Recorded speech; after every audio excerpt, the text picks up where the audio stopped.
യശംസിയായിക്ക് സ്തുതിയായിരിക്കട്ടെ.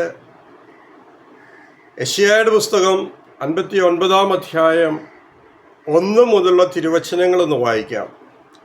രക്ഷിക്കാൻ കഴിയാത്ത വിധം കർത്താവിൻ്റെ കരം കുറുകിപ്പോയിട്ടില്ല, കേൾക്കാൻ ആവാത്ത വിധം കർത്താവിൻ്റെ കാതുകൾക്ക് മാന്യം സംഭവിച്ചിട്ടില്ല. നിന്റെ അകൃത്യങ്ങൾ നിന്നെയും ദൈവത്തെയും തമ്മിൽ അകറ്റിയിരിക്കുന്നു. നിന്റെ പാപങ്ങൾ അവിടുത്തെ മുഖം നിന്നിൽ നിന്ന് മറച്ചിരിക്കുന്നു. എന്തുകൊണ്ടാണ് നമ്മളുടെ പ്രാർത്ഥനകൾക്ക് ഉത്തരം കിട്ടാത്തത് എന്നതിൻ്റെ ഉത്തരമാണ് ഈ ദൈവവചനഭാഗത്തിലൂടെ നാം ശ്രമിച്ചത്. നമ്മെ രക്ഷിക്കാൻ കർത്താവിൻ്റെ കരങ്ങൾക്ക് നീളമുണ്ട്. നീ ഏത് പാതാളത്തിൽ കിടന്നാലും നിന്റെ കർത്താവ് നിന്നെ കൈ നീട്ടിത്തന്ന് പാതാളത്തിൽ നിന്ന് നിന്നെ രക്ഷിക്കും. നിന്റെ പ്രാർത്ഥന കേൾക്കുവാൻ കർത്താവിൻ്റെ കാതുകൾക്ക് മാന്യം സംഭവിച്ചിട്ടില്ല. നിന്റെ പ്രാർത്ഥന കർത്താവ് കേൾക്കും. പിന്നെ എന്തുകൊണ്ട് എൻ്റെ പ്രാർത്ഥനയ്ക്ക് ഉത്തരം കിട്ടുന്നില്ല എന്ന് ചോദിച്ചാൽ അതിൻ്റെ ഉത്തരമാണ് നിന്റെ അകൃത്യങ്ങളാണ്. നിന്റെ തെറ്റുകളും കുറ്റങ്ങളും പാപങ്ങളും അകൃത്യങ്ങളും അതിക്രമങ്ങളും നിന്നെയും കർത്താവിനെയും തമ്മിൽ അകറ്റിയിരിക്കുന്നു. നിന്റെ പാപം നിമിത്തം കർത്താവ് അവിടുത്തെ മുഖം നിന്നിൽ നിന്ന് മറച്ചിരിക്കുന്നു. അതുകൊണ്ട് നിന്റെ പ്രാർത്ഥനകൾക്ക് ദൈവം ഉത്തരം നൽകുന്നില്ല എന്ന് വചനം നമ്മെ പഠിപ്പിക്കുകയാണ്, സൂചിപ്പിക്കുക. അതിന് നാം എന്താണ് ചെയ്യേണ്ടത്? കർത്താവിൻ്റെ കൽപ്പനകൾക്കനുസരിച്ച് ജീവിക്കുന്ന ഒരു ജീവിത ശൈലി നമ്മൾ അനുവർത്തിക്കണം. ഒരു സംഭവം ഞാൻ കുറിക്കിയവർ പറയുകയാണ്. ഒരിക്കലൊരു മകൻ, 10-27 വയസ്സുള്ള മകൻ, അവൻ്റെ അമ്മയുടെ നിർദ്ദേശപ്രകാരം എന്നെ കാണാൻ വന്നു. അവനേതാണ്ട് വലിയ ഡിപ്രഷൻ മൂഡിലാണ്. എന്ത് ചെയ്യണമെന്നറിയില്ല. മുകളിലേക്ക് നോക്കിയ ആകാശം, താഴേക്ക് നോക്കിയ ഭൂമി, അങ്ങനെ ഒരു അവസ്ഥയാണ്. അപ്പോൾ അതിന് എന്താണ് ഇതിൻ്റെ കാരണം? അത് പ്രാർത്ഥിക്കാനായിട്ട് വന്നതാണ്, കൗൺസിലിങ്ങിനായിട്ട് വന്നതാണ് ഈ മകൻ. മകൻ്റെ മുന്നിൽ ഇരിക്കുകയാണ്. ഞാൻ കർത്താവിനോട് പറഞ്ഞു, കർത്താവ്, ഇവനോട് ഞാൻ എന്താ പറയുന്നത്? ഇവനെക്കുറിച്ച് എനിക്ക് യാതൊന്നും അറിയില്ലല്ലോ. ഇവനെ ഞാൻ എന്ത് പറഞ്ഞ് ആശ്വസിപ്പിക്കും? അവനാണെങ്കിൽ മരിക്കണം എന്ന് പറഞ്ഞ് നടക്കുന്നു. നീ ഇടപെടണമേ തമ്പുരാനെ എന്നൊക്കെ ഞാൻ ഉള്ളിൽ പ്രാർത്ഥിച്ചു. എന്നിട്ട് ആ മകനോട് പറഞ്ഞു, മോനെ നീ കണ്ണടയ്ക്കുക. ഞാനും കണ്ണടച്ച് പ്രാർത്ഥിക്കാൻ തുടങ്ങി. കർത്താവിൻ്റെ കരങ്ങളിലേക്ക് അവനെ സമർപ്പിച്ച്, കുരിശിൻ്റെ പാദത്തിലേക്ക് സമർപ്പിച്ച്, യേശുക്രിസ്തുവിൻ്റെ തിരുരക്തത്താൽ കഴുകി വിശുദ്ധീകരിച്ച് പ്രാർത്ഥിച്ചുകൊണ്ടിരിക്കുമ്പോൾ ഒരു ദർശനം എനിക്കുണ്ടാവുകയാണ്. പുറത്ത് പറയാൻ കൊള്ളാവുന്ന ഒരു ദർശനമല്ലത്. ഒരു സ്ത്രീയുടെ നഗ്നമായ ശരീരം. ഞാനെന്ന് വിചാരിച്ചു, ഇതെന്താ ഇങ്ങനെ ഒരു ദർശനം? ഈശോ പറഞ്ഞു, അത് മെസ്സേജാണ്. അപ്പോൾ എനിക്ക് മനസ്സിലായി, ഇവന് സ്ത്രീകളുമായി അവിഹിത ബന്ധമുണ്ട്. ഞാൻ അവനോട് ചോദിച്ചു, മോനെ, നിനക്ക് സ്ത്രീകളുമായി അവിഹിത ബന്ധം വല്ലതും ഉണ്ടോ? അവനൊട്ടും തന്നെ താമസിയാതെ പറഞ്ഞു, ഇല്ല, അങ്ങനെ ഒരു ബന്ധമൊന്നും എനിക്കില്ല എന്ന്. അപ്പോൾ ഞാൻ വീണ്ടും ഈശോയോട് പറഞ്ഞു, കർത്താവ്, ഇനി എന്ത് ചെയ്യും? അവൻ അതങ്ങ് നിഷേധിച്ചല്ലോ. ഇനി ഞാൻ എന്ത് ചെയ്യുമെന്ന് ചോദിച്ചപ്പോൾ ഈശോ വീണ്ടും ആ സ്ത്രീയെ തന്നെ കാണിച്ചു. അവളുടെ 2 അടയാളങ്ങളും എനിക്ക് കാണിച്ചു തന്നു, എടുത്തു കാണിച്ചു തന്നു. അപ്പോഴെനിക്ക് മനസ്സിലായി, ഇവൻ കള്ളം പറഞ്ഞതാണ്.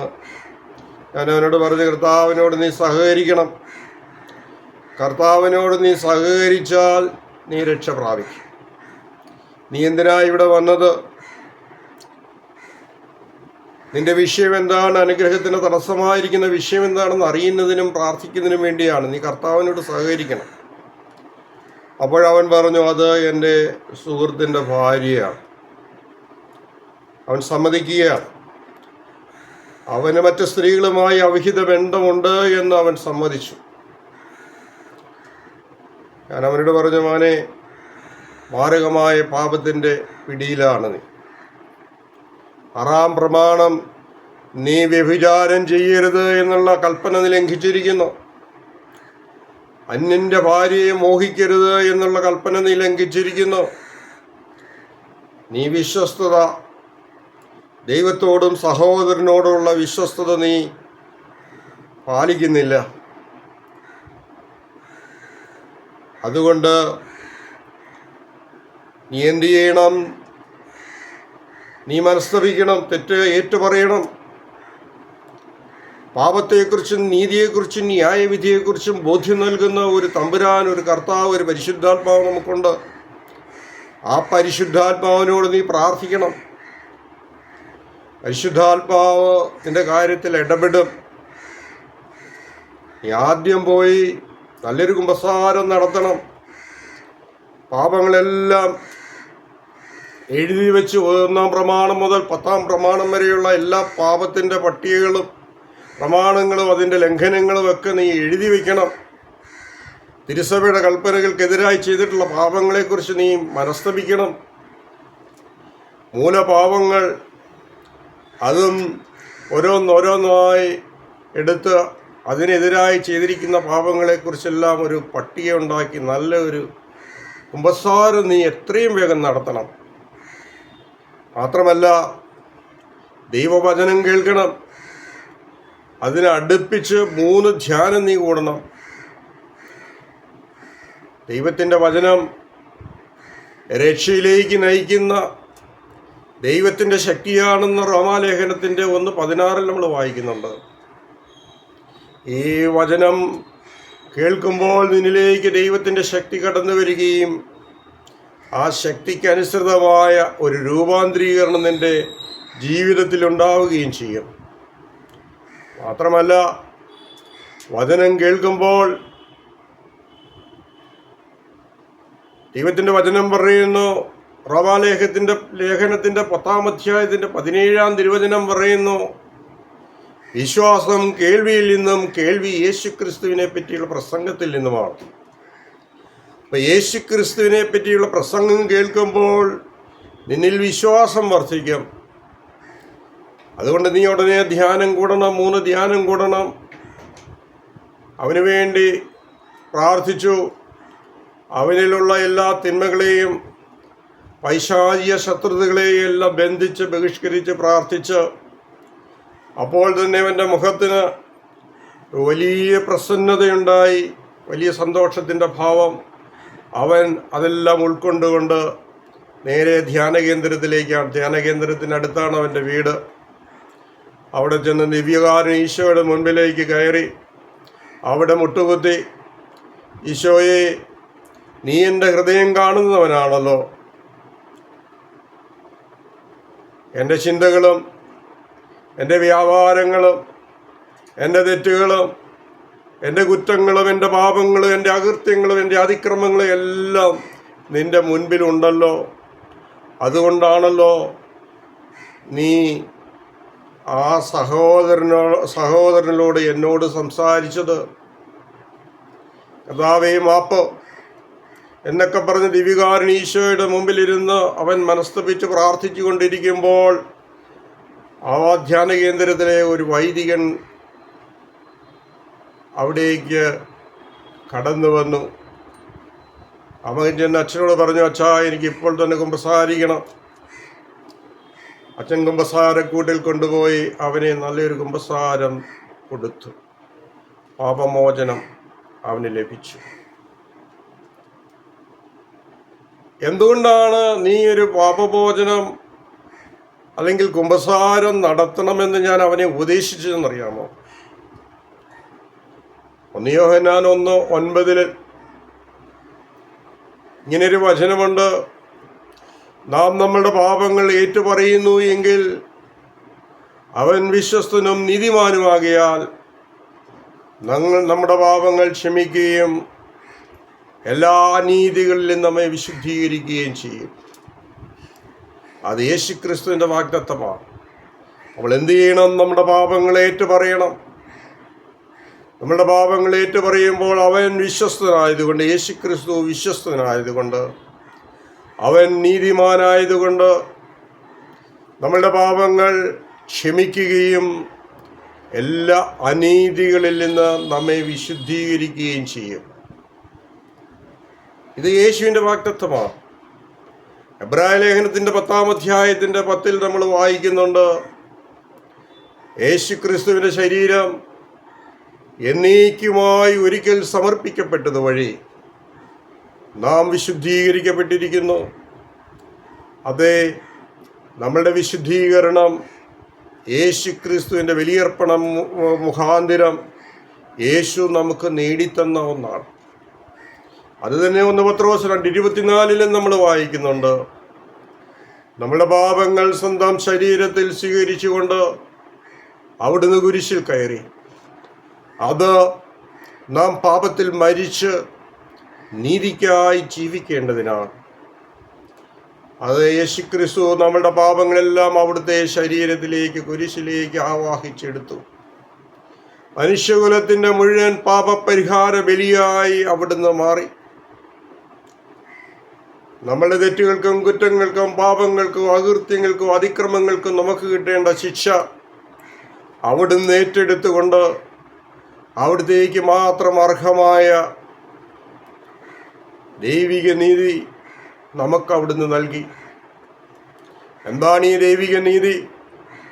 നാം ഒരിക്കൽ പോലും പാപം ചെയ്തിട്ടില്ലാത്ത അവസ്ഥയിലേക്ക് നമ്മെ വിശുദ്ധീകരിക്കുന്നതാണ് ദൈവിക നീതി. അതിന് നാം എന്ത് ചെയ്യണം? അതിന് നാം നമ്മുടെ പാപങ്ങൾ ഏറ്റുപറയണം.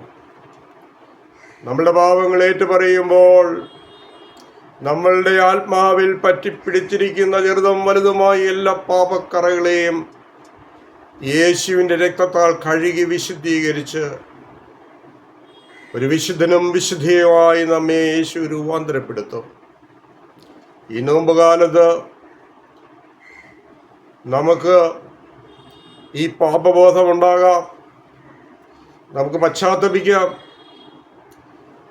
നമുക്ക് മാനസാന്തരം ഉണ്ടാകട്ടെ, ഒരു പുതിയ കൃപയിലേക്ക് നാം ഉയർത്തപ്പെടട്ടെ.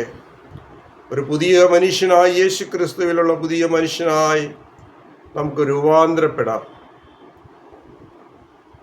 റോമാലേഖനത്തിൻ്റെ 8-ാം അധ്യായത്തിൻ്റെ 1 പറയുന്നു, യേശു ക്രിസ്തുവുമായി ഐക്യപ്പെട്ടിരിക്കുന്നവർക്ക് ശിക്ഷാവിധിയില്ല.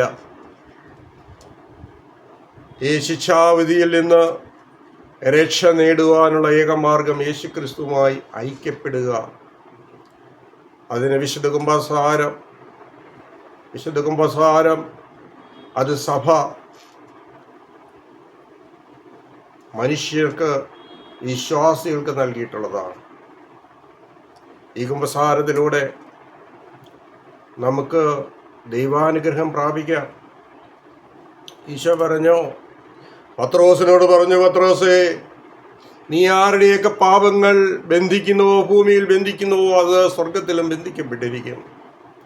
നീ ആരുടെയൊക്കെ പാപങ്ങൾ ഭൂമിയിൽ മോചിക്കുന്നുവോ, അത് സ്വർഗത്തിലും മോചിക്കപ്പെട്ടിരിക്കും. യേശുവിന് ഈ അധികാരം പിതാവ് കൊടുത്തതാണ്. സ്വർഗാരോഹണത്തിന് മുമ്പ് ഈശോ പറഞ്ഞു, സ്വർഗത്തിൻ്റെയും ഭൂമിയുടെയും എല്ലാ അധികാരങ്ങളും എനിക്ക് നൽകപ്പെട്ടിരിക്കുന്നു. ഈ അധികാരം അവിടുന്ന് തൻ്റെ ശിഷ്യന്മാർക്ക് നൽകി, പത്രോസിന് നൽകി. മത്തായി 16:19 നമ്മളത് വായിക്കുന്നുണ്ട്. യേശു നൽകിയ ഈ അധികാരമാണ് ഇപ്പോഴത്തെ മാർപ്പാപ്പായ ഫ്രാൻസിസ് മാർപ്പാപ്പ വിനിയോഗിക്കുന്നത്. ഫ്രാൻസിസ് മാർപ്പാപ്പ തൻ്റെ ബിഷപ്പുമാർ തൻ്റെ വൈദികർക്കും ഈ അധികാരം നൽകിയിട്ടുണ്ട്. കുമ്പസാരക്കൂട്ടിലിരിക്കുന്ന കുമ്പസാരക്കാരന് ഈ അധികാരമുള്ളവനാണ്. നമുക്ക് കുമ്പസാരക്കൂട്ടിലേക്ക് പോകാം. ദൈവകൃപ ലഭിക്കുന്നതിന് തടസ്സമായി നിൽക്കുന്ന എല്ലാ തടസ്സങ്ങളും ഈ വിശുദ്ധീകരണത്തിലൂടെ നമുക്കുണ്ടാകട്ടെ. മാത്രമല്ല, കുമ്പസാരക്കൂട്ടിൽ ഇരുന്നതിൻ്റെ പാപങ്ങൾ മോചിച്ചിരിക്കുന്നു എന്ന് പറയുമ്പോൾ നമ്മുടെ ഉള്ളിലുള്ള എല്ലാ തിന്മകളും, എല്ലാ പൈശാചിക ബന്ധനങ്ങളും അഴിയപ്പെടും. പിശാചിൻ്റെ അടിമത്തത്തിൽ നിന്ന് മോചനം കിട്ടും.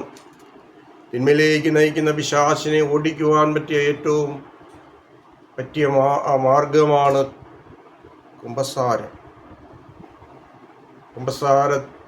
പാപമോചന അധികാരം സഭയ്ക്ക് ഈശോ നൽകിയിട്ടുണ്ട്. ഈ അധികാരം നമുക്ക് വേണ്ടവണ്ണം പ്രയോജനപ്പെടുത്താം. ദൈവം നമ്മെ ഓരോരുത്തരെയും സമർത്ഥമായി ഈ നോമ്പുകാലത്ത് അനുഗ്രഹിക്കട്ടെ. ദൈവമേ നന്ദി, കർത്താവേ സ്തോത്രം. ഈശോ